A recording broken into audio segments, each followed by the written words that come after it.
Hello and welcome to History Through Question. Today's topic is Old NCERT Class 8, Chapter 1, and the name of the chapter is The India and the Modern World. So, इस chapter में हम देखेंगे कि after 17th century India और modern world में कौन कौन से इंपॉर्टेंट चेंजेस विटनेस्ड हुए. In the earlier old NCERT series में ऑलरेडी कवर्ड क्लास 6 एनसीईआरटी जो कि एंशिएंट हिस्ट्री से डील करती है, and class 7 NCERT that deals with the medieval India. So start करते हैं दिस चैप्टर को, that is the chapter first, India and the modern world.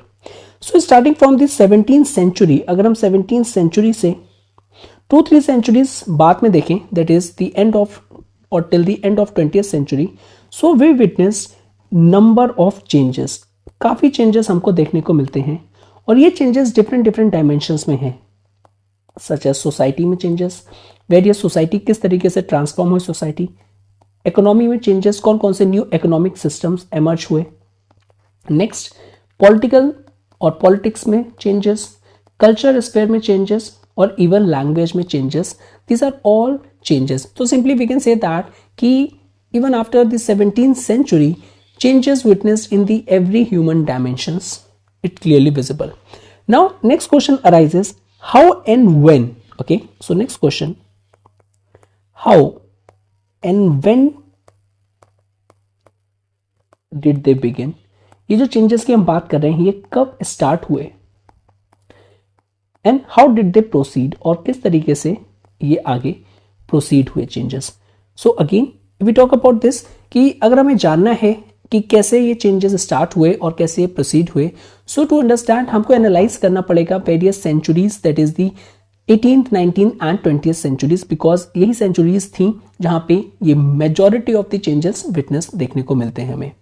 Now next question arises कि how do we know the history of this period. हमको history किस तरीके से पता चलेगी, how do we know the history of this period. It's a very simple question, किस तरीके से हमको हिस्ट्री इस पीरियड की पता चलेगी. सो नेक्स्ट क्वेश्चन एनसीईआरटी ये डिस्कस करता है. तो if we talk about the ancient history, वो हमको आर्कियोलॉजी के थ्रू पता चलती है. So ancient history we know with the help of archaeology. Medieval की अगर हम बात करें तो वेरियस लिटरेचर एमर्ज हुए थे उस टाइम पे, तो उनके थ्रू हमको हेल्प मिल जाती है. Next if we talk about the modern history की अगर हम बात करें तो here large amount of sources along with the various diverse sources is available. Diverse यहाँ पे अगर हम बात करें तो इन द सेंस की गवर्नमेंट आर्काइव्स हो गए, वेरियस न्यूज़पेपर्स हो गए, बिल्डिंग्स हो गई, पीपल्स के रियल लाइफ एक्सपीरियंस हो गए, etcetera etcetera. So in this way we can made an statement that with reference to modern history these sources are ample और कंप्लीट हिस्ट्री हमको प्रोवाइड मिलती है मोर और लेस. अगर हम कंपेयर करें उसको मेडिवल पीरियड से and the ancient periods, where हमारी जो हिस्ट्री है some sort of an restricted history, because उसके जो सोर्सेस है दैट वाज क्वाइट लिमिटेड और उनकी ऑथेंटिसिटी पे भी हम पूरी तरीके से श्योर नहीं है. नेक्स्ट क्वेश्चन अराइजेस कि व्हाई ये जो 18th सेंचुरी है इसको हम कंसिडर करते हैं as an history of modern India. Why, ये जो क्यों इंपॉर्टेंट है ये 18th century. As you all know जो हिस्ट्री है it was divided into 3 part, और ये जो मेन 3 पार्ट्स हैं दैट इज दी हमारे ancient, medieval and the modern. अब ये किस बेसिस पे कैटेगराइजेशन किया गया है, एंशिएंट का, मेडिवल का एंड दी मॉडर्न का. सो ये जो बेसिस है ये चेंजेस पे किया गया है जो कि विटनेस हुए थे इन सोसाइटी में, इकोनॉमी में, कल्चर में and last but not the least that is the polity में. So on that basis. तो नाउ अब ये जो चेंजेस हैं अगर हम ट्रेस करें from ancient to medieval, these changes और the intensity of these changes is slow. लेकिन हम मेडिवल से अगर मॉडर्न में देखें तो हमको 2 चीज विटनेस होती हैं. First, these changes are bit faster. Faster के साथ साथ ये फार रीचिंग भी थे, इनकी जो रीच थी it was quite far. Okay, and that is why ये जो 18th सेंचुरी है इसमें हिस्ट्री ऑफ मॉडर्न इंडिया कहते हैं, बिकॉज इस टाइम पे जो चेंजेस थे काफी फास्टर पेस पे हो रहे थे, either with reference to society, culture, economy, polity, so on and so forth. At the same times इनकी जो फार रीचिंग चेंजेस थे, मीन्स इनकी जो रीच थी इट वॉज क्वाइट लार्ज. ये लिमिटेड नहीं थे लेकिन एक ज्यादा एरिया में इनकी रीच स्टार्ट हो गई थी. That is why. Now next topic is history of modern India in the 18th century. अगर हम बात करें इस टाइम पे 18th सेंचुरी में इंडिया में, तो काफी ज्यादा चेंजेस विटनेस्ड हुए थे। लेकिन वन इंपॉर्टेंट थिंग इज कि ये जो चेंजेस थे ये ओरिजिनली इंडिया में जो इंट्रोड्यूस किए गए थे, लेकिन ये इसका ओरिजिन तो था इन चेंजेस का, वो हुआ था other part of the world में, और उसके बाद ये हम पे फोर्सफुली इम्पोज किए गए थे ये चेंजेस अगेंस्ट अवर विल, हमारी विल के अगेंस्ट में। अब कोई भी चीज अगर आपके अगेंस्ट आपके विल के होती है तो इसके जो इम्पैक्ट होगा मोस्टली नेगेटिव इम्पैक्ट होता है। Same case true with the India as well. तो इसका जो इम्पैक्ट था फर्स्ट ऑफ ऑल काफी ज्यादा डाइवर्स था, every dimension of human life में इसका इम्पैक्ट देख रहा था, either polity, society, cultural, economy, so on and so fourth. Now ये काफी इंपॉर्टेंट हो जाता है कि ये जो चेंजेस बाहर इंट्रोड्यूस किए गए थे, बाहर से इंट्रोड्यूस किए गए थे फोर्सफुली हम पे, तो इंपॉर्टेंट हो जाता है इनको अंडरस्टैंड करना।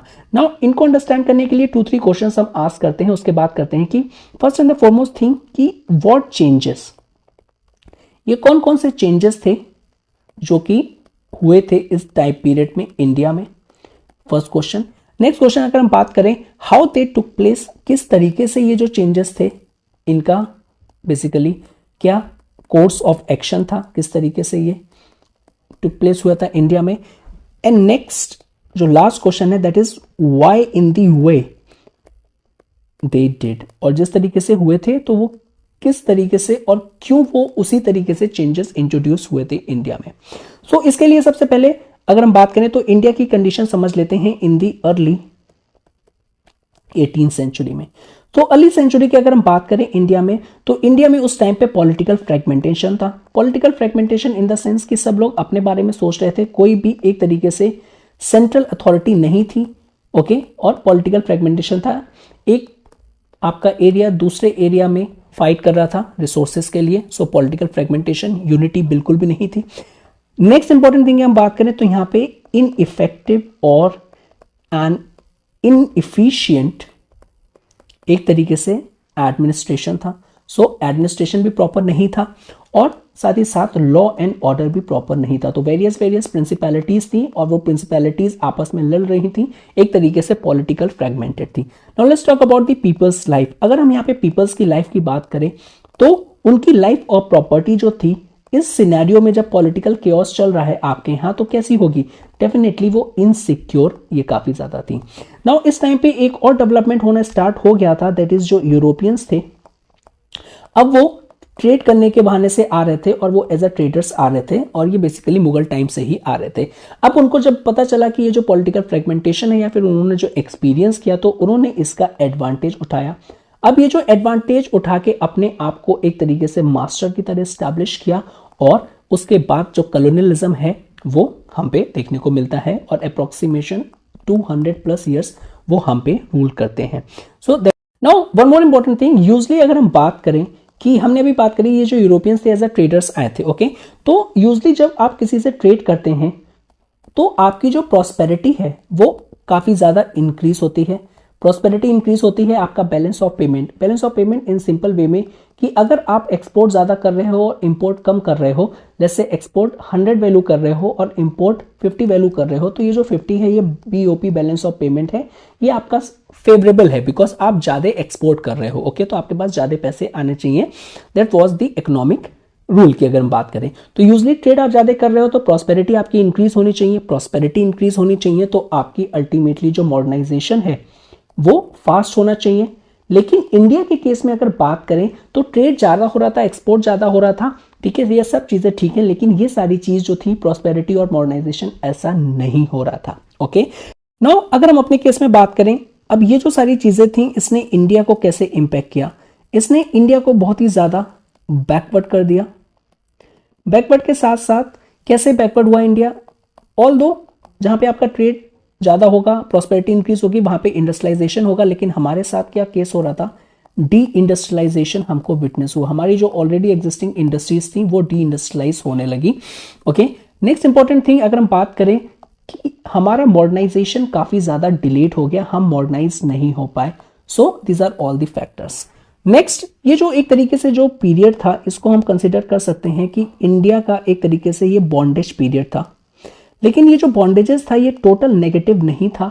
इट इज बिकॉज इस टाइम पीरियड पे वेरियस सोशल अवेकनिंग्स हमको देखने को मिलती हैं, सोशल रिफॉर्म्स मूवमेंट्स देखने को मिलते हैं। अब ये जो सोशल रिफॉर्म मूवमेंट्स थे, ये एक तरीके से सोसाइटी में जो ईवल्स थे उनके बारे में बात करते हैं, और ये जो कॉलोनियल गवर्नमेंट थी जिनने हमको बॉन्डेज बनाया था उनके अगेंस्ट में हम देखने को मिलता है। ठीक है, तो various social reform movements start हो गए थे और स्पिरिट ऑफ नेशनलिज्म भी एमर्ज होना स्टार्ट हो गई थी। नेशनलिज्म मींस पॉलिटिकल फ्रेगमेंटेशन थी।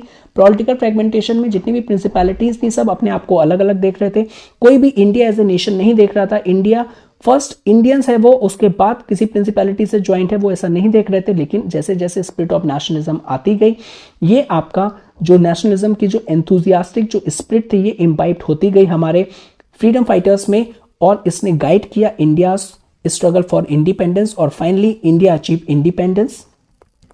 हमें अपने इंडिपेंडेंस मिलने के बाद, दैट इज आफ्टर 1947, उसके बाद इंडिया ने अपनी रीबिल्डिंग स्टार्ट करी थी। Okay, so this is the crux. अगर हम बात करें तो किस तरीके से इंडिया जो 18th सेंचुरी से टिल दी 1947 क्या क्या प्रॉब्लम्स थी, क्या क्या चीजें थी।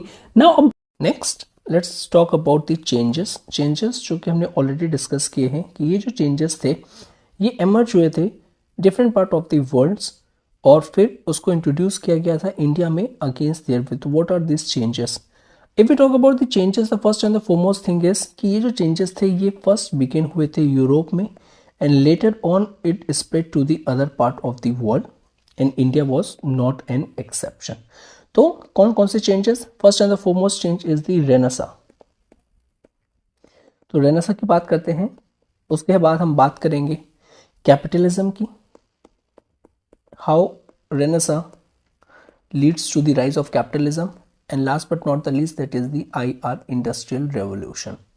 सो first and the foremost thing, तो अगर हम देखें 12th एंड 13th सेंचुरी, हम बात कर रहे हैं यूरोप की लेट मेडिवल पीरियड। तो ये जो पीरियड था इसको कंसिडर किया जाता था as an dark age. Okay, as an dark age. और ये डार्क एज कब से स्टार्ट हुआ था? ये डार्क एज स्टार्ट हुआ था after the collapse of the western Roman empire. ये जो डार्क एज था it's an period of gloom, जहाँ पे कोई भी किसी तरीके का डेवलपमेंट नहीं था, और ये पीरियड ग्लूम कंसिडर किया जाता है, साथ ही साथ लैक ऑफ डेवलपमेंट। और इस टाइम पे जो मेन अथॉरिटी है that is the church guide कर रही है every dimension of human sphere. वो ह्यूमंस को बता रही है क्या करना है क्या नहीं करना है, in the religion sphere, in the private sphere, in the public sphere, each and everything. Okay, साथ ही साथ अगर हम बात करें वेरियस नोशंस क्रिएट किए थे चर्च ने, such as first and the foremost उसमें था जो अर्थ सेंट्रिक नोशन। अब ये जो अर्थ सेंट्रिक नोशन है ये व्यू करता है कि जो अर्थ है is the centre of the universe, means solar system भी नहीं, सेंटर ऑफ द यूनिवर्स, और ये जो है बेसिकली सारे प्लैनेट्स और ईच एंड एवरीथिंग रिवॉल्व कर रहे हैं अर्थ के in a circular path. Okay, next इनकी जो सिंस थ्योरी थी कि जो मैन है, मैन वो सिन काफ़ी करता है अर्थ पे, तो man is a Sinner. This type of things जो थे ये सारी चीज़ें इन्होंने एक नोशंस बना रखा था, और उस टाइम पे ड्यू टू इनकी अथॉरिटी काफ़ी हाई थी तो इट कंपेल करता था लोगों को एक्सेप्ट करने के लिए। ओके, नेक्स्ट अब बात करते हैं रेनेसा की। तो 14th सेंचुरी के बाद अगर हम बात करें तो ये एज स्टार्ट होती है दैट इज द रेनेसा। अब ये जो रेनेसा है इसको हम कंसिडर करते हैं दैट इज द रीबर्थ।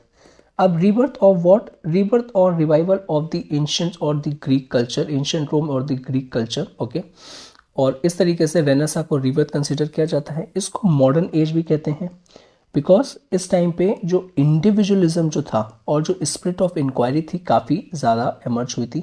तो इंक्वायरी, लॉजिक और रीजनिंग जो थी वो एमर्ज हुई थी, बिकॉज जो पीपल थे अब वो कंसिडर देमसेल्फ कर रहे थे एज एन इंडिविजुअल फर्स्ट, उनकी अपनी भी इंडिविजुअलिटी है। अर्लियर जो था कि वो ईच एंड एवरीथिंग उनको चर्च गाइड कर रही थी, नाउ ये जो इंडिविजुअलिटी थी इसने कंपेल किया लोगों को कि इंक्वायरी करना, लॉजिक करना, रीजन करना, और सिर्फ उन चीज़ों को एक्सेप्ट करना जो कि पास कर रहे हैं test of logic and reasoning. ठीक है, अपने सराउंडिंग में जो भी टेस्ट पास कर रहे हैं लॉजिक और रीजनिंग का वही एक्सेप्ट करना।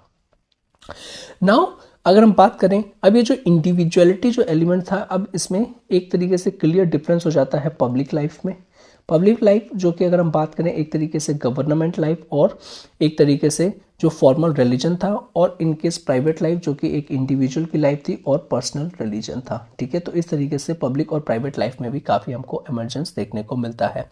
इस टाइम पे अभी जो नोशंस बना रखे थे चर्च ने, जो अर्थ सेंट्रिक नोशन था, सो ऑन एंड सो फोर्थ, और जो क्रिश्चियनिटी में ये बना रखा था कि जो बेसिकली मैन है as a sinner on earth, और उसके हैवी बर्डन के थ्रू ये जो अर्थ है वो एक तरीके से इमोबाइल हो गई है। मीन्स उसके बर्डन का इतना प्रेशर है कि जो अर्थ है उसको उन्होंने इमोबाइल कर दिया है।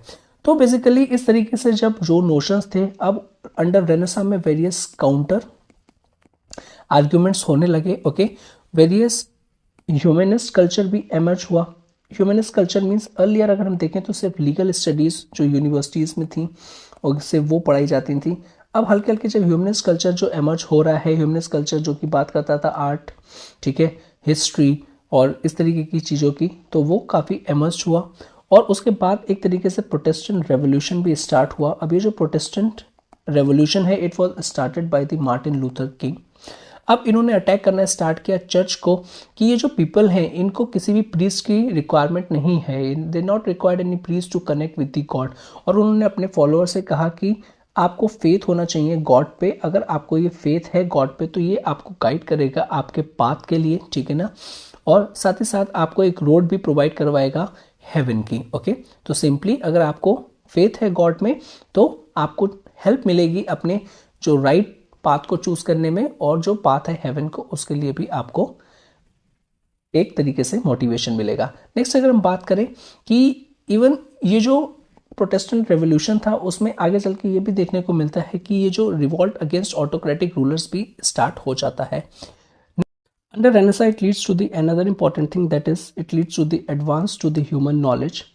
It is because under Renaissance, they emphasize upon the logic and reason. So जो already existing notion थे जो कि fail कर रहे थे test of logic and reason, उसको accept नहीं किया जा रहा था और quest of knowledge start हुआ इस तरीके से। So in this way it leads to the advance of human knowledge. First and the foremost thing अगर हम बात करें इसमें आ जाता है, that is the Copernican revolution. Copernican revolution was started by the Copernicus, जो कि एक कंटेम्प्रेरी थे मार्टिन लूथर के। अब इन्होंने अटैक किया जो चर्च का जो नोशन था, that is the earth centric notion, जिसमें जो अर्थ था is the centre of the universe. इन्होंने एडवोकेट किया it was wrong and sun is the centre of the solar systems, और इवन जो अर्थ है along with the other planets वो revolve कर रहे हैं सन के। Okay, so this notion in this तरीके से इन्होंने आपका प्रॉपर तरीके से लॉजिक एंड रीजन के साथ, एक्सपेरिमेंटेशन के साथ इन्होंने एक प्रॉपर दिस थ्योरी को प्रपोन किया था। नेक्स्ट अगर हम बात करें इसमें कुछ फर्दर एडिशन किए गए थे बाद में, that is the Kepler's cosmographical mystery. अब केपलर्स कॉस्मोग्राफिकल जो मिस्ट्री है, इन्होंने कहा था कि ये जो हमारा सन सेंट्रिक व्यू है, इसमें जो सारे प्लैनेट्स हैं वो रोटेट कर रहे हैं सन को along with earth, not in a circle path but in an elliptical path. Okay, because earlier ये माना जाता था कि सर्किल पाथ में है, लेकिन नहीं, ये इलिप्टिकल पाथ में कर रहे हैं। नेक्स्ट अगर हम बात करें गैलीलियो, तो गैलीलियो ने ये क्वेश्चन किया कि ये जो बाइबल है, so under Bible you talk about the path to heaven. आप बता रहे हो कि किस तरीके से हम हेवन को पहुंच सकते हैं, बट आपने ये नहीं बताया कि हाउ दिस हेवन वर्क्स। तो ये सारी जो चीजें थी इसमें काफी ज्यादा क्वेस्ट था फॉर नॉलेज के लिए, ठीक है, कि जानने के लिए रियल फंक्शनिंग कैसे होती है। अब ये जो नॉलेज थी, ठीक है, एडवांस टू ह्यूमन नॉलेज था, इसको अगर हम इक्वेट करें बिलीफ से, that was quite different. Okay, तो knowledge it is quite distinct from the belief, distinct from the existing belief, या फिर जो भी नोशन से उस टाइम के हम कह सकते हैं। इट इज बिकॉज ये जो नॉलेज थी it was based upon the questioning, कि सिंपली एक्सेप्ट नहीं करना जो कि ऑलरेडी एग्जिस्टेंट है, उसको क्वेश्चन करना, नेक्स्ट उसको प्रूव करना on the basis of experimentation. तो ये भी एक इंपॉर्टेंट एलिमेंट था। Now last but not the least, जो ऑब्जर्वेशन है, ओके, ऑब्जर्वेशन करके चीज़ों को एनालाइज करना, साथ ही साथ प्रॉपर तरीके से इन्वेस्टिगेशन करना, एंड दैट इज वाई ये जो नॉलेज थी it was quite distinct from the belief जो कि अर्लियर उस टाइम पे चल रही थी। ओके, अब ये जो सारी चीज़ें थी, questioning, experimentation, observations and investigations, इनको हम साइंस में अलग अलग नेम से भी उसको जान सकते हैं, that is the physics, chemistry, bio. Okay, और इसका जो एक्सपेंड था दैट वॉज क्वाइट रैपिड, और हिस्टोरियंस के पॉइंट ऑफ व्यू से अगर हम कहें तो it was in scientific revolution. So this advance to human knowledge leads to this scientific revolution, जो कि बेस था क्वेश्चनिंग पे, एक्सपेरिमेंटेशन पे, और दैट इज द ऑब्जर्वेशन पे एंड द इन्वेस्टिगेशन पे। नेक्स्ट बात करते हैं हम, that is the print culture की। सो प्रिंट कल्चर काफ़ी एक इंपॉर्टेंट टॉपिक है, प्रिंट कल्चर, और इसने कैसे इम्पैक्ट किया रेनेसां में। ओके, सो प्रिंट कल्चर एक तरीके से रेवोल्यूशन है जो कि 16th सेंचुरी में यूरोपियंस ने बोरो किया था इस कल्चर को फ्रॉम द चाइनीज से, ठीक है, बिकॉज वेरियस यूरोपियंस ट्रेड करना स्टार्ट कर दिया था, और जब उन्होंने कोर्ट्स को विजिट किया था तो उन्होंने इस टेक्नोलॉजी को एनकाउंटर किया और वहाँ से उनको इंट्रोड्यूस किया था। इवन जो यूरोपियंस थे उन्होंने सिर्फ चाइनीज से नहीं, मंगोल से भी काफ़ी चीज़ें अडॉप्ट की थी, such as firearm, abacus and compass, जो कि उनको काफ़ी हेल्प किया था बिकॉज उन्होंने उसको फर्दर डेवलप किया था। ओके, अब ये जो प्रिंट कल्चर था इसने काफ़ी हेल्प किया था रेनेसां में। इट इज़ बिकॉज अब जो प्रिंट जो बुक्स थी काफ़ी ईजिली हो गई थी, काफ़ी चीप क्वांटिटीज़ में हो गई थी। So simply in this way में ये जो रेनेसां का जो आइडियाज़ थे, ठीक है, और जो बेसिकली जो वेरियस आइडियोलॉजी थी, it spread to the other parts of the world काफ़ी easily with the help of the print culture. Okay, और इसी तरीके से हम ये भी कह सकते हैं जब वहाँ के लोग, जब अर्लियर बुक्स लिमिटेड थी, नाउ प्रिंट कल्चर आ गया, books available, reading habits generated, each and everything happens. और ये एक्सप्लेन भी करता है कि क्योंकि इंटेलेक्चुअल मूवमेंट जो था वो लिमिटेड था particular region, that is the Europe में, and earlier not outside, it is because of the print cultures. Because अब इस तरीके से जो डेवलपमेंट हो रहा है वो आपका हो रहा है बिकॉज आप बुक्स पढ़ रहे हो, वेरियस इंफॉर्मेशंस को एनकाउंटर कर रहे हो, these all things happens. Okay, next information अगर हम बात करें तो in the late medieval period में अगर हम देखें तो जो ट्रेड था वो काफ़ी ज़्यादा इंक्रीज हुआ था। अभी जो ट्रेड काफ़ी ज़्यादा इंक्रीज हुआ था यूरोप में, इट लीड्स टू दी काफ़ी ज़्यादा बेसिकली जो टाउन्स थे, ठीक है, और जो पोर्ट टाउन्स थे वो काफ़ी ज़्यादा प्रॉस्परस हुए थे। इट इज़ बिकॉज ट्रेड काफ़ी ज़्यादा हो रहा था। अब ये जो टाउन्स थे ये लोकेटेड थे स्ट्रेटेजिक लोकेशन पे। सिंपली अगर हम बात करें वेरियस ट्रेड रूट्स पे, और ये जो ट्रेड रूट्स होते हैं इनको दो में डिवाइड कर सकते हो आप, दैट इज द सी और द रिवर। ओके, और यहाँ पे मर्चेंट्स रहते थे। जैसे जैसे ट्रेड इंक्रीज होता गया वैसे वैसे मर्चेंट की पोजीशन भी काफ़ी इंक्रीज होती गई, और वो ऑक्यूपाई करने गए हाई पोजीशंस इन दी एक तरीके से गवर्नमेंट एंड दी सोसाइटी में। ओके, तो अगर हम बात करें तो इस तरीके से फ्रॉम एक तरीके से मिडिल ग्रुप एमर्ज हुआ, it is because of the trade. अब ये जो मिडिल ग्रुप है ये as a name suggest middle में रहेगा, सबसे टॉप में आ जाएंगे दैट इज द नोबल्स हमारे, और लास्ट में आ जाएगा that is the common people. So trade leads to the emergence of the middle group. अब middle group with the passage of time ये एक्सपेंड होना स्टार्ट हो गया। अब इसमें डिफरेंट डिफरेंट और एलिमेंट्स भी ऐड हो गए, सच एज आर्टिशंस जो हैं वो भी एड्स हो गए, मैन्युफैक्चरर्स भी ऐड हो गए। Okay, next is another important thing happen under the renaissance, that is the discovery of voyages. Okay, और ग्रेट वॉयजेस ऑफ डिस्कवरी और एक्सप्लोरेशन। सिंपली अगर हम यहाँ पे बात करते हैं that is the new sea route की बात करते हैं। अब ये कैसे हुआ था? So fall of Constantinople by the Turks. Okay, so Constantinople under Byzantine empire के था, इसको टर्क्स ने कंट्रोल कर लिया था। और उस टाइम पे अगर हम बात करें तो जो कॉन्स्टेंटिनोपल के थ्रू जो वो ट्रेड रूट था एक तरीके से वो काफ़ी इंपॉर्टेंट था, बिकॉज जो यूरोपियंस थे इसी के थ्रू ट्रेड करते थे। Okay, in the west and in the Asia. अब ये जब टर्क्स के कंट्रोल में आ गया तो यूरोपियंस को काफ़ी ज़्यादा प्रॉब्लम्स होने लगी, बिकॉज अब उनको कोई भी सामान खरीदना है तो वो थ्रू टर्क्स के थ्रू खरीदते थे मीडिएटर। अब उनकी प्रॉफिटेबिलिटी और जो कॉस्ट थी वो काफ़ी इंक्रीज हो गई थी। So it leads to the basically search for the various great sea routes, different different sea routes, और उसके थ्रू अंडर रेनेसां में वेरियस टेक्नोलॉजिकल एडवांसमेंट हुए in the ships and various other things, और geographical information काफ़ी ज़्यादा increase हुई। और उसके बाद great voyages of discovery plus exploration start हुआ, जिसके थ्रू न्यू सी रूट्स को डिस्कवर किया गया था। ओके, सो वेरियस रूट्स की अगर हम बात करें, इंडिया की अगर हम बात करें that is discovered by the Vasco da Gama. Okay, और अमेरिका की बात करें that is by the Columbus. तो इस तरीके से हुआ। अब उसके बाद this new sea routes, discovery of new sea routes, it leads to the increasing of trade, ठीक है, काफ़ी ज़्यादा बाय द यूरोपियंस। अब जो यूरोपियंस काफ़ी ट्रेड करना स्टार्ट कर लिया था उन्होंने न्यू सी रूट्स के थ्रू अब वो सेटअप करने लगे थे अपने ट्रेडिंग पोस्ट को भी, ठीक है, ताकि वो कन्वीनियंटली और इफिशिएंटली ट्रेडिंग पोस्ट एस्टैब्लिश करके अपना ट्रेड कर पाएँ विदाउट इंटरप्शंस, ठीक है। साथ ही साथ उन्होंने कॉलोनीज को भी बनाना स्टार्ट कर दिया था, ठीक है। और इस टाइम पे हम देखते हैं मैनी पार्ट्स ऑफ अमेरिका जो थे it was occupied by the people, ठीक है, और जो कि एक तरीके से सेटलर्स थे, लेकिन सेटलर्स इन द सेंस कि वो पीपल जो कि डायरेक्टली आए थे from the countries of Europe से और वहाँ पे आके सेटल हुए थे, ठीक है। तो इस तरीके से कॉलोनीज स्टैब्लिश करना स्टार्ट कर दिया था इन्होंने। अब ये सारे जो डेवलपमेंट्स थे it leads to the bringing of or simply the beginning of the end of feudalism. तो these are all advancements, it leads to the beginning of the end of feudalism. Now what exactly is a feudalism? feudalism की यहाँ पे हम बात कर लेते हैं कि feudalism क्या है. So feudalism simply exist करता था, let me write first feudalism. So feudalism simply exist करता था in the medieval period में from 6th to 15th century. Okay और ये कहाँ पे एग्जिस्टेंट था? That is the western Europe में एग्जिस्टेंट था.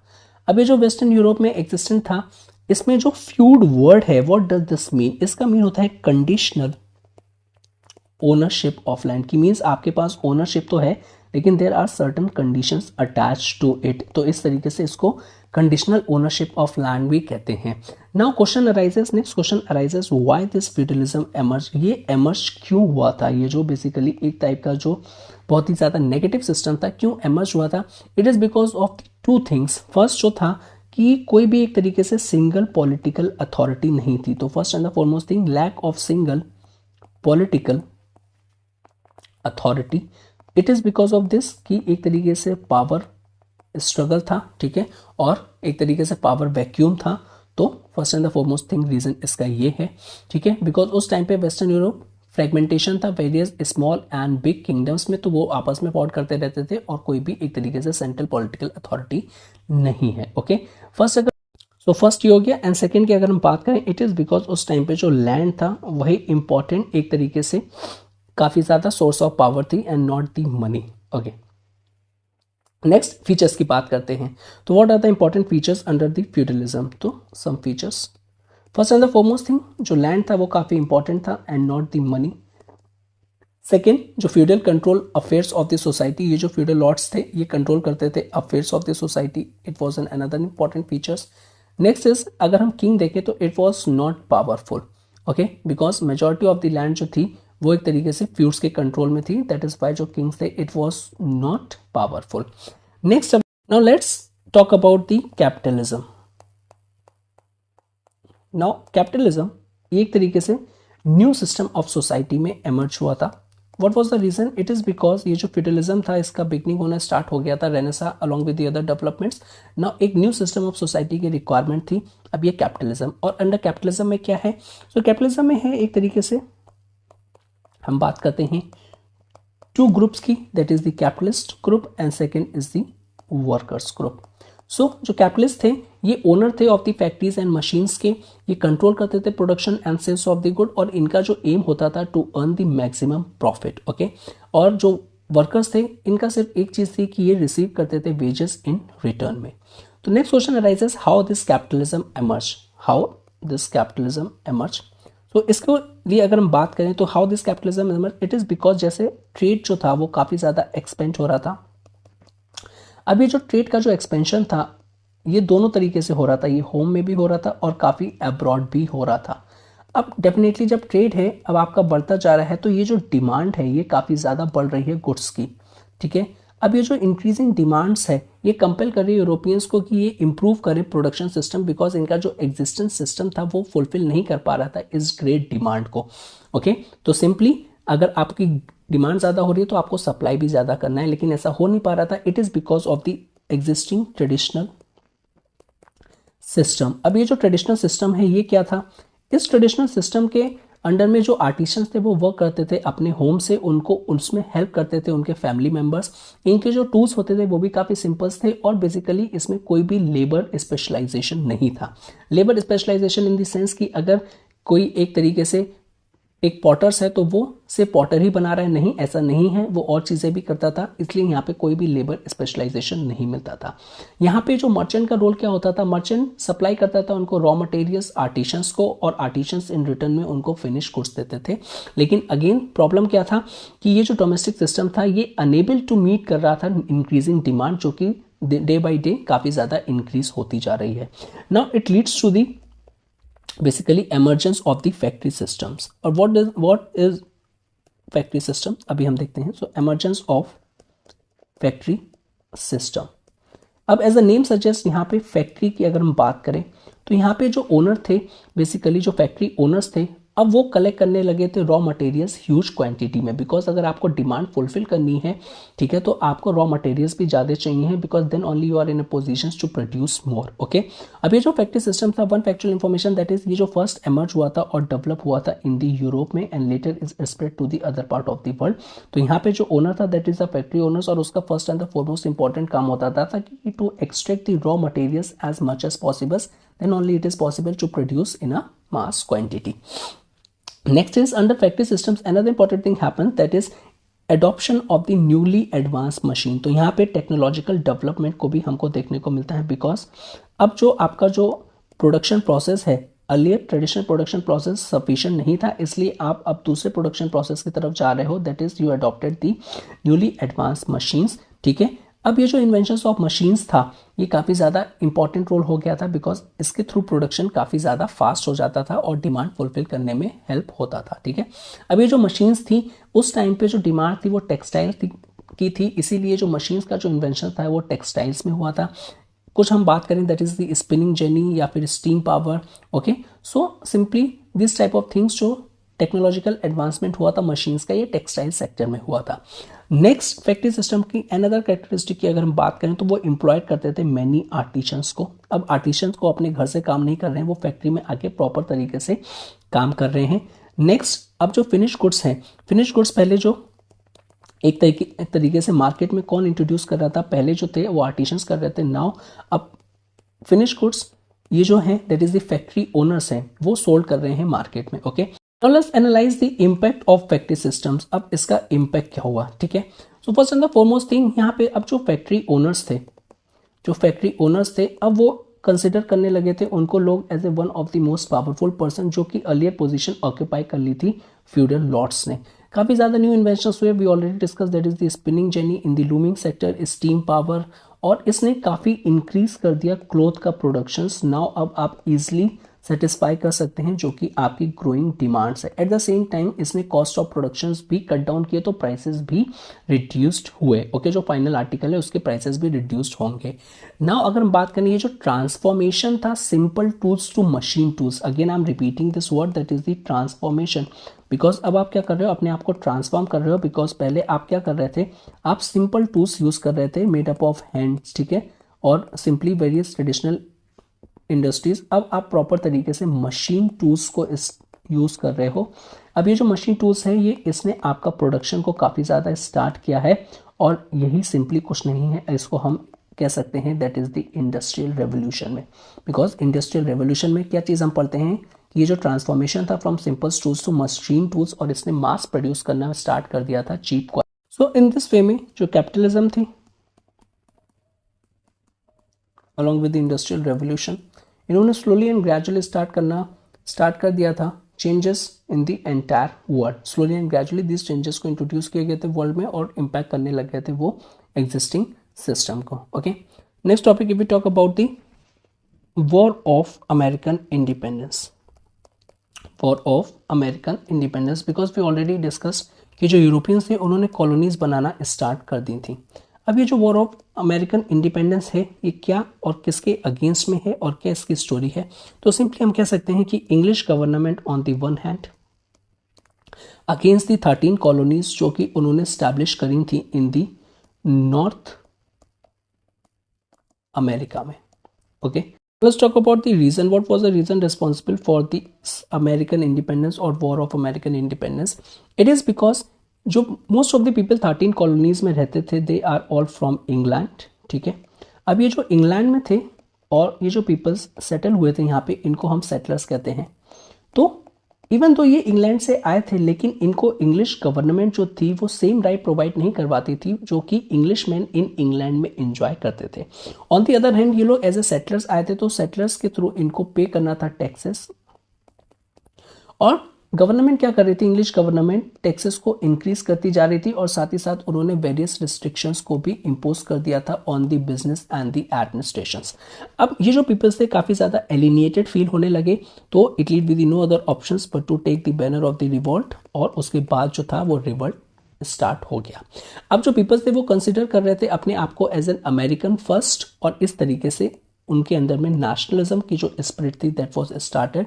ऑल्दो जो उनकी मदर कंट्री है दैट इज़ द इंग्लैंड, लेकिन वो जो इंग्लिश गवर्नमेंट है उनको उनके राइट्स ग्रांटेड नहीं कर रही है, तो इसलिए वो अब कंसिडर करने लगे थे कि वो एक तरीके से अमेरिकन फर्स्ट हैं जहाँ पे वो रह रहे हैं, और इस तरीके से नेशनलिज्म एमर्ज हुआ। ओके, नाउ अब वो कंसिडर करने लगे अमेरिका को एज एन इंडिपेंडेंट स्टेट और एन इंडिपेंडेंट रीजन्स, जो कि एक तरीके से है इंडिपेंडेंट ऑफ इंग्लैंड। अब ये जो पीपल्स थे काफ़ी ज़्यादा इंस्पायर्ड थे थ्रू द रेवोल्यूशनरी आइडियाज़। अब ये जो रेवोल्यूशनरी आइडियाज़ हैं, किस तरीके से रेवोल्यूशनरी आइडियाज़ हैं? सो रेवोल्यूशनरी आइडियाज़ उस टाइम पे जो इंट्रोड्यूस करे थे various French and the English philosophers ने अंडर रेनेसां में, जो काफ़ी ज़्यादा आपके जो आइडियाज़ थे वो काफ़ी ज़्यादा उनसे इंस्पायर्ड थे कि जो पीपल हैं और जो मैन है had certain fundamental rights. Okay, और basically no government can take away these rights, this type of things की बात होने लगी थी। साथ ही साथ right to rebellion against injustice, अगर उनके अगेंस्ट में इनजस्टिस हो रहा है तो उनके पास ये राइट है कि वो रिवॉल्ट करें, रेबेलियन करें। इनजस्टिस कैसे हो रहा था? बिकॉज उनको डिनाई किए जा रहे थे राइट। ओके, इनके जो इंपॉर्टेंट लीडर की अगर हम बात करें under that is the law war of American independence, तो उसमें नाम आता है that is the Thomas Jefferson, तो अगेन एन इंपॉर्टेंट लीडर।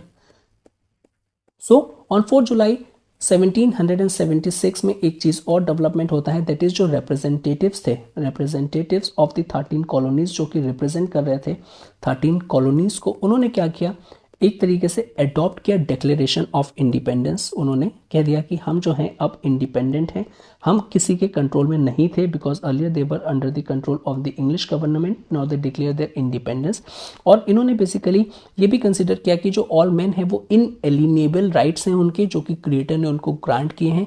और वो राइट्स की अगर हम बात करें such as life, liberty and the pursuit of happiness, so these are all things जिनकी वो अब बात करने लग गए थे, जो कि जो इंग्लिश गवर्नमेंट थी उनको डिनाई कर रही थी काफ़ी टाइम से। Okay, next we talk about ये जो इंग्लिश गवर्नमेंट थी, इंग्लिश गवर्नमेंट अब वो फेल कर रही थी रिस्पेक्ट करने में इस राइट्स को, दैट इज जो कि इनएलिनेबल राइट्स थे, ड्यू टू विच जो अमेरिकन थे उन्होंने स्टार्ट कर दिया था अपना वॉर ऑफ इंडिपेंडेंस। अब ये जो वॉर ऑफ इंडिपेंडेंस थी basically eventually it leads to the colonies जो थे इंडिपेंडेंट हो गए थे और उन्होंने अडॉप्ट कर लिया था that is the Republican form of the government, Republican form of the government, और फॉर्म कर ली थी United States of America that is the USA. Okay, in Republic form of government अगर हम बात करें तो यहाँ पे जो पावर डिराइव होती है from the people, people is the source of the power, और ड्यू टू विच जो पीपल्स के जो राइट्स हैं वो आपको क्या करने चाहिए, आपको गारंटी करना चाहिए और इंश्योर करना चाहिए। ओके, उसके बाद उन्होंने अडॉप्ट किया important elements that is the bill of right. अब ये जो बिल ऑफ राइट है एक तरीके से फंडामेंटल राइट्स हैं जो कि गारंटी करते थे certain rights to the United States of American citizens को। ओके, सो नेक्स्ट इंपॉर्टेंट अगर हम बात करें वो आ जाता है next topic that is the French revolution. French revolution again it was an important revolution. तो फ्रेंच रेवोल्यूशन के सिंपली अगर हम इसको एक ब्रीफ में समझें तो नोबल्स एंड चर्चमैन थे, नोबल्स एंड चर्चमैन जो थे काफ़ी ज़्यादा पावरफुल थे, ऑल पावरफुल, यानी इट वॉज बेसिकली उनके पास सारी पावर थी, सारे प्रिविलेजेस थे जो कि वो एंजॉय कर रहे थे इन सोसाइटी में। उनको कोई भी टैक्स नहीं पे करना पड़ता था, नो पे, बेसिकली कोई भी टैक्स नहीं पे करना पड़ता था, और साथ ही साथ मेजॉरिटी ऑफ रिसोर्सेज उनके डिस्पोजल में थे। अगर हम बात करें एक पिरामिड की तो वो कॉन्स्टिट्यूट करते थे सबसे अपर सेक्शन, सबसे लोअर सेक्शंस, लेकिन उनके पास जो रिसोर्सेज थे काफ़ी ज़्यादा थे। ओके, इवन जो वेरियस रिच थे लेकिन वो बिलोंग नहीं करते थे फ्रॉम द नोबल्स, उनके पास भी कोई राइट नहीं थे। तो एक तरीके से कहा जाए तो सारे के सारे जो राइट्स थे वो नोबल्स एंड चर्चमैन के पास थे। अब ये नेक्स्ट अनदर थिंग अगर हम बात करें जो टैक्स था it was only paid by the common people, due to which उसकी जो कंडीशन थी वो काफ़ी ज़्यादा मिजरेबल थी। एक और चीज़ होती है इसमें दैट इज जो किंग उस टाइम थे दैट इज लुइस 16, तो इन भाई साहब ने क्या किया, जो टैक्सेस थे इसको फर्दर इंक्रीज कर दिया और साथ ही साथ ये भी कह दिया कि अब हमको लोन भी चाहिए फ्रॉम द पीपल से। तो कॉमन पीपल की जो कंडीशन थी मिजरेबल थी और ज़्यादा उनके फियर आ गया। उस टाइम पे जो रेवोल्यूशनरी आइडियाज़ थे फ्रेंच फिलोसफर्स के ऑलरेडी इन्वायरमेंट में थे कि to fight for it against the injustice so on and so forth, तो इसने काफ़ी मोटिवेट किया पीपल को और एज ए रिजल्ट जो था रेवोल्यूशन जो था it broke out, revolution broke out हो गया। और साथ ही साथ इनके जो रिप्रेजेंटेटिव्स थे उन्होंने डिक्लेयर कर दिया themselves as a national assembly of France, ठीक है, नेशनल असेंबली ऑफ फ्रांस। तो again it was an quite important. और ऑन दी 14th जुलाई 1789 ब्रेक किया एक बेस्टाइल प्रिजन, जो कि एक तरीके से स्टेट सिंबल था रिप्रेशन का, जो कि बेस्टाइल लोकेटेड था इन द पेरिस, और सेलिब्रेट किया 14 जुलाई as an 1789 as a national day of the France, as a national day of the France, और सेलिब्रेट किया जाता है उसको आज भी as a national day of the France every year. अब ये जो नेशनल असेंबली थी इसने भी अडॉप्ट किए राइट्स और basically declaration of the rights of man and citizens, कि जो मैन हैं आर बॉर्न फ्री, ओके, और रिमेन फ्री रहेंगे और इक्वल राइट्स हैं, ठीक है।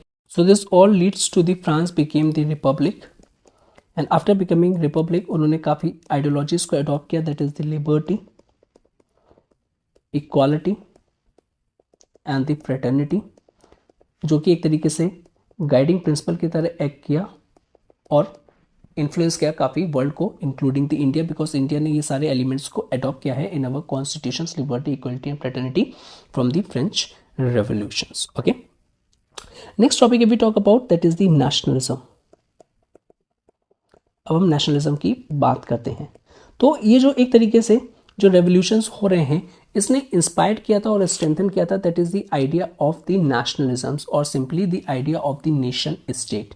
Because ancient and medieval time पे अगर हम देखें तो उस टाइम पे कोई भी नेशंस नहीं था, क्योंकि उस टाइम पे मल्टीपल एरियाज थे, प्रिंसिपैलिटीज थी, वो आपस में लड़ रहे थे और अपने अपने एरियाज को सॉवरन मान रहे थे, not as a whole. Okay, modern world की अगर हम बात करेंगे, ये जो नेशन का जो कॉन्सेप्ट था, ये जो नेशन का कॉन्सेप्ट तब एमर्ज हुआ जब बात हुई कॉमन कल्चरल कलेक्टिव कॉन्शियसनेस की। तो जब ये जो कॉमन कल्चरल कलेक्टिव कॉन्शियसनेस जो था वो एमर्ज हुआ, तब जाके ये जो नेशनलिज्म की जो स्पिरिट थी वो इम्बाइब्ड हो पाई, बिकॉज जो part of the common history जो लोग हैं वो उनका एक कॉमन हिस्ट्री से अटैच्ड है, कॉमन टेरिटरी से अटैच्ड है, सो on and so fourth. Okay, और साथ ही साथ ये जो एक कॉमन हिस्ट्री है और ये जो कॉमन कल्चरल कलेक्टिव कॉन्शियसनेस है, इसके थ्रू वो डिपेंडेंट है ऑन वन अनदर, जो कि डिस्टिंक्ट है फ्रॉम दी अदर पीपल से। तो दीज आर दी एलिमेंट्स जो कि एक तरीके से नेशनल कॉन्सेप्ट को उन्होंने एमर्ज होने में आपकी हेल्प करी थी। नाउ उस टाइम पे जो कंट्रीज थी वो डिवाइडेड थी नंबर ऑफ स्टेट्स में। ओके, अब उन्होंने स्टाइट कर दिया था, look I mention countries divided into number of states. अब उनका जो अटेम्प्ट था कि वो किस तरीके से अपने आप को यूनाइट करें देमसेल्व्स में from the one state. In Europe में अगर हम बात करें, ठीक है, इन यूरोप में इसका स्टार्ट होता है with the England and the France, और ये जो इंग्लैंड और जो फ्रांस थे ये फर्स्ट थे to emerge as an independent and the unite state. इस तरीके से नेशनलिज्म फर्स्ट हमको यहाँ पे देखने को मिलती है। और basic let's talk about the countries under the control, वो कंट्रीज जो कि अंडर कंट्रोल में थी यूरोपियंस के अंडर द कॉलोनियलिज्म में। ओके, तो कंट्रीज अंडर कंट्रोल की अगर हम बात करें तो इन 19वीं सेंचुरी में अब उन कंट्रीज ने भी अपना स्ट्रगल स्टार्ट कर दिया था against the foreign rule. Okay, against the foreign rule. इनमें से पोलैंड हो गए, ग्रीस हो गए, और जो इटली थी और वो जो जर्मनी थी, इन्होंने स्टार्ट किया। लेकिन इसमें से इटली और जर्मनी जो थे वो सक्सीड हो गए, ठीक है, और बेसिक एक तरीके से नेशनल यूनिफिकेशन हुआ। अदर्स जो थे वो 20वीं सेंचुरी में सक्सीड हो पाए to overthrow a foreign rule. तो इस तरीके से हम बात करें नेशनल यूनिफिकेशन और ये जो नेशनल इंडिपेंडेंस थी फ्रॉम द फॉरेन डोमिनेशंस काफ़ी इंपॉर्टेंट एलिमेंट प्ले करता है, and it can only be possible with the emergence of the spirit of nationalism, जो कि बेसिस है कॉमन कल्चरल कलेक्टिव कॉन्शियसनेस पे। Let's talk about the next topic that is the imperialism. So imperialism की अगर हम बात करें तो इंपीरियलिज्म जो यूरोप और जो अमेरिका थे ऑलरेडी डेमोक्रेटिक और नेशनल गवर्नमेंट उन्होंने वहाँ पे फॉर्म कर ली थी। ओके, सो वहाँ पे इंडस्ट्रियलाइजेशन भी स्टार्ट हो गया था। Let's talk about the Asia and Africa की, Asia and Africa.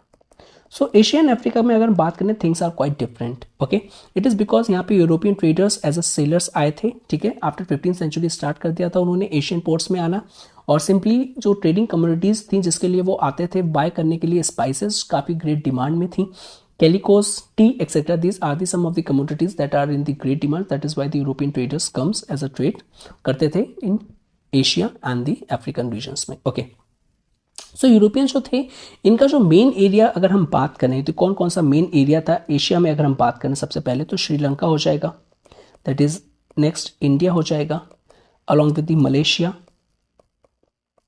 And the Indonesia. ये सारे जो रीजन्स थे ये काफ़ी ज़्यादा इंपॉर्टेंट थे।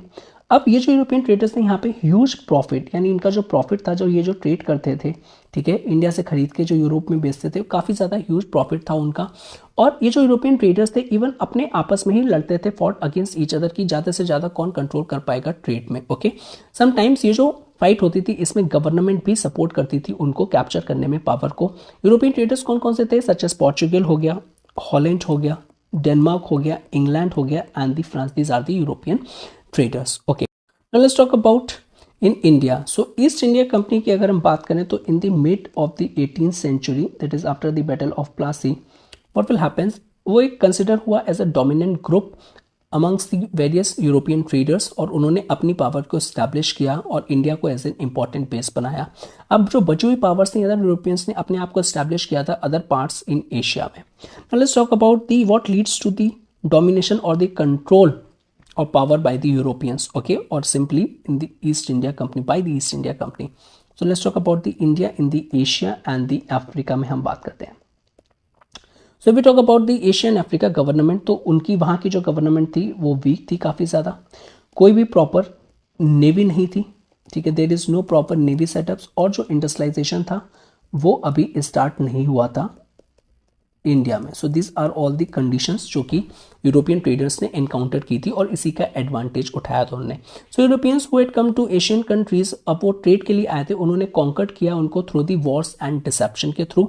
साथ ही साथ इंडस्ट्रियलाइजेशन की अगर हम बात करें जो कि ऑलरेडी स्टार्ट हो गया था इन दी यूरोप में, ओके, सो उसके लिए रिक्वायर्ड था चीप एंड रॉ मटेरियल्स। काफ़ी हमने फैक्ट्री ओनरशिप में देखा था और फैक्ट्री सिस्टम में देखा था कि आपको cheap and large amount of raw materials चाहिए हैं, ठीक है, उसके लिए आपको प्लेसेस की जगह चाहिए है जो कि एक तरीके से जो कॉलोनीज थी काफ़ी इंपॉर्टेंट सोर्स प्रोवाइड करवाती थी। साथ ही साथ जो फिनिश गुड्स हो जाते थे, ठीक है, वो मार्केट्स भी एक्ट करते थे फॉर द फिनिश गुड्स के लिए। तो industrialization again an important reason for the imperialism. So industrializations. Next अगर हम बात करें तो यूरोपियन का जो कंट्रोल था ओवर मार्केट्स पे काफ़ी ज़्यादा वो करना चाहते थे। अब ये क्यों करना चाहते थे यूरोपियंस मार्केट पे कंट्रोल? इट इज़ बिकॉज कि वो एक तरीके से इंश्योर हो पाए, ठीक है, इंश्योर हो पाए कि उनका जो रॉ मटेरियल की सप्लाई है और जो मार्केट्स है वो एक तरीके से फिक्स्ड है, ओके। और यही रीज़न था कि ये जो नीड टू स्टैब्लिश जो था उनका पॉलिटिकल डोमिनेशन, वो कमर्शियल से पॉलिटिकल डोमिनेशंस में जो कन्वर्जन होना चाह रहे थे वो इसीलिए होना चाह रहे थे कि वो इंश्योर कर पाएँ अपने ट्रेड को और ज़्यादा से ज़्यादा मैक्सिमाइज कर पाएँ प्रॉफिट को। और this is simply if we talk about is the imperialism. So okay, so जिसमें जो कंट्रोल होता है एक तरीके से पॉलिटिकल डोमिनेशन पे भी कंट्रोल हो जाता है तो सारी की सारी जो एडमिनिस्ट्रेटिव मशीनरी है और जो पॉलिसी मेकिंग का जो सिस्टम है that was under the hand of the that is by the Europeans, और जो फॉरनर्स हैं वो अपनी तरीके से पॉलिसीज को फॉर्मुलेट करते हैं सो दैट उनको ज़्यादा से ज़्यादा बेनिफिट हो और इंश्योरेंस बनी रहे। अब क्या हुआ, it resulted into the colonial imperialist conquest of Asia जो कि मिड 19th सेंचुरी में बेसिकली देखने को मिलता है और the later in the Africa in the various part. अगर हम एंड ऑफ 19th सेंचुरी की बात करें तो most of the Asian Africa वो अंडर डायरेक्ट या फिर इनडायरेक्ट कंट्रोल थे यूरोपियंस के। इनडायरेक्ट कंट्रोल की बात करें सच एस चाइना की अगर हम बात करें तो एक तरीके से उसको पूरी कॉलोनी नहीं बनाया था लेकिन वहाँ पे भी एक्सट्रैक्ट कर रहे थे रॉ मटेरियल्स को, ओके। सो ये जो पोजीशंस थे ये क्यों इंपॉर्टेंट थे यूरोपियंस के लिए, ठीक है, तो एक तरीके से ये इंपॉर्टेंट इसलिए भी थे कि एक तो आपकी सेटिस्फाई कर रहे हैं कमर्शियल रिक्वायरमेंट्स दैट इज जो इंडस्ट्रियलाइजेशन में जो आ रही है raw materials and the markets. On the other hand ये जो पोजीशंस थे, जो कॉलोनिज्म थी और जो कॉलोनीज थी वो एक तरीके से एक्ट करते थे as a symbol of the nation pride. जितनी ज़्यादा से ज़्यादा कॉलोनी उतनी ज़्यादा से ज़्यादा आपका प्राइड, दैट इज जितना ज़्यादा से ज़्यादा आपका कंट्रोल उतना ज़्यादा से ज़्यादा आपका स्टेटस हाई, ओके। साथ ही साथ इकोनॉमिक गेन्स को भी। और उसके बाद अगर हम बात करें तो सेकेंड वर्ल्ड वॉर जब स्टार्ट हुआ 1939-1945 उसने इस वीकेंड किया इंपीरियल पावर को, ये जो यूरोपियन पावर्स जो कंट्रोल कर रखी थी कॉलोनियल और जो उन्होंने बना रखी थी colonies all over the world में। उसके बाद स्टार्टेड डिक्लाइन होता है हमको वर्ल्ड वॉर सेकेंड के बाद हमको देखने को मिलता है started decolonisation. It is because इसमें जो सेकेंड वर्ल्ड वॉर पे जो इंपीरियल पावर्स थी वो काफ़ी ज़्यादा बैडली लूज करने स्टार्ट कर रही थी, ड्यू टू विच उनका जो कंट्रोल था कॉलोनी से वो भी काफ़ी इंपॉर्टेंट और वो हटता जा रहा था। At the end of the second world war होते होते all countries in Asia and Africa became the independent जो कि अर्लियर कॉलोनियल पोजेशंस में थी या फिर कॉलोनियल कंट्रोल में थी। Even India is not an exception, ठीक है, तो इंडिया ने भी अपनी जो इंडिपेंडेंस थी वो अचीव करी थी in the 1947, that is after the world war second, लेकिन जो इंपॉर्टेंट जो डेवलपमेंट्स थे leads to the independence struggle, okay, वो स्टार्ट हुआ था वर्ल्ड वॉर सेकेंड के टाइम पे। Let's discuss last topic, that is the new movement. So we already discuss that is French revolution की अगर हम बात करें तो फ्रेंच रेवोल्यूशन एडवोकेट कर रहा था डेमोक्रेसी में और इक्वल राइट्स में। इक्वल राइट सिंपली अगर हम कहें दैट इज दी एडवोकेट कर रहा था पॉलिटिकल राइट्स, ओके। साथ ही साथ जो कैपिटलिज्म की अगर हम बात करें, कैपिटलिज्म में जो फैक्ट्री सिस्टम इमर्जेंस हुआ था और उसके लास्ट में इंडस्ट्रियलाइजेशन स्टार्ट हुआ था, जिसमें जो सोसाइटी थी डिवाइड हो गई थी two types of people, that is दी जो फैक्ट्री ओनर्स थे और जो वर्कर्स थे। उनमें से जो वर्कर्स की जो कंडीशन थी that was quite miserable conditions. It is because वो अभी भी पुअर थे, सारा का सारा जो प्रॉफिट था वो फैक्ट्री ओनर्स ले जाते थे और साथ ही साथ काफ़ी ज़्यादा अनएम्प्लॉयमेंट लेवल भी था। तो अब ये काफ़ी ज़्यादा इंपॉर्टेंट क्वेश्चंस आने लगा था सबके माइंड में कि ये जो पॉलिटिकल राइट्स आपने ग्रांट करवाए हैं हमको, that is about the equality, कि सर ये जो इक्वलिटी है ये एक तरीके से मीनिंगलेस है जब तक हमको इकोनॉमिक एंड सोशल राइट्स नहीं मिलते हैं। बिकॉज अभी भी एक तरीके से हम देखें तो हम रिप्रेशन में ही हैं। हमारी जो वर्कर्स और जो कॉमन कंडीशन है लोगों की, जो कि मेजॉरिटी सेक्शन कॉन्स्टिट्यूट करता है, अभी भी उनकी पूरी है। सो दैट्स वाई ये जो पॉलिटिकल राइट्स हैं इक्वालिटी की अभी भी मीनिंगलेस है। बिकॉज नीड क्या है, इकोनॉमिक एंड सोशल इक्वालिटी भी होनी चाहिए। अनलेस एंड अनटिल ऐसा नहीं होगा तो जो प्रॉफिट है it was sideline by the very few, जो कि अभी तक चलता आ रहा है। सो इन दिस वे में 19th सेंचुरी में हमको ये देखने को मिलता है कि जो वर्कर्स थे, इट इज़ बिकॉज जो वर्कर्स थे काफ़ी ज़्यादा एक तरीके से रिप्रेसिव थे, ठीक है, वही सबसे ज़्यादा सफ़र हो रहे थे। तो उन्होंने अपनी एसोसिएशंस फॉर्म करना स्टार्ट कर दी थी। एसोसिएशंस के थ्रू इट इज़ बिकॉज कि वो अपने आप को अच्छे से रिप्रेजेंट कर रहे थे। एसोसिएशंस के through various trade unions form हुई। ट्रेड यूनियंस फॉर्म हुई, अब उनका मेन ऑब्जेक्टिव था कि डिफेंड करना एंड प्रमोट करना उनका जो कॉमन इंटरेस्ट था, सच एज दी सैलरी हो गया, वेरियस अदर पेज हो गया, वेरियस अदर आपकी फैसिलिटीज़ हो गई, ठीक है, हेल्थी वर्किंग इन्वायरमेंट हो गया। दीज आर ऑल थिंग्स उनके जो कॉमन इंटरेस्ट थे तो वो उनको डिफेंड करने लगे थे और प्रमोट करने लगे थे।